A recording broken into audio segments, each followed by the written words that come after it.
Bonjour à tous, je suis heureuse de pouvoir interagir avec vous aujourd'hui. J'ai tenu à faire une petite vidéo pour pouvoir parler avec vous et vous expliquer la notion de lâcher prise. C'est un mot qu'on entend partout, tout le monde l'utilise. Seulement, est-ce qu'il a du sens pour nous? Est-ce qu'on le comprend réellement, ce mot lâcher prise? Vous l'avez peut-être vu dans ce livre, j'aime expliquer les choses de façon très simple et ludique. Je vais vous expliquer donc la notion de lâcher prise pour réussir à être physiquement et mentalement bien. Je me suis munie de ce stylo. Il est très léger, que quelques grammes.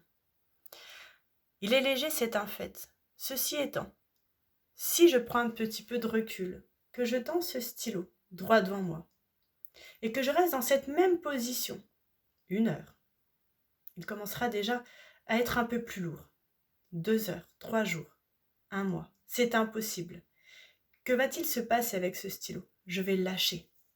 Je vais le lâcher car il sera trop lourd à porter au quotidien, car je n'aurai pas que ça à penser. Je vais devoir m'occuper de ma famille, du travail, de la maison, de moi, et peut-être aussi de bien d'autres choses.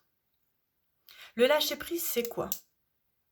C'est prendre ce stylo, m'occuper de lui, m'occuper de moi, ma famille, ma vie, et de temps en temps, le poser.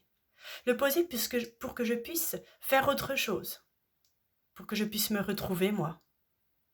Il est important également de prendre conscience que je n'ai pas qu'un stylo malheureusement. J'ai mes ennuis, les ennuis que je prends des autres, la vie en général.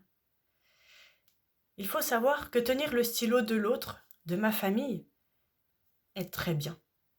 Mais il faut savoir aussi le poser pour que la personne puisse essayer elle-même de le porter seule et de décider quand le poser, ce stylo. Voilà pour moi ce qu'est la notion de lâcher prise. J'ai mon stylo, je peux aider les autres à porter le leur. Mais de temps en temps, il faut savoir lâcher, poser. Ce n'est pas grave si pour une fois, vous ne faites pas le ménage. Ce n'est pas grave si pour une fois, vous n'aidez pas la personne à côté de vous. Elle est aussi capable de comprendre que vous n'êtes pas en mesure, vous n'avez pas assez de force pour tenir ce stylo avec elle. Savoir être égoïste est aussi la clé. Moins de poids pour avoir plus de mouvement et aller vers l'avant.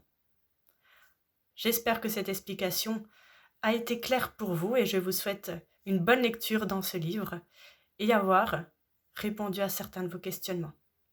Je vous souhaite bonne route et à bientôt.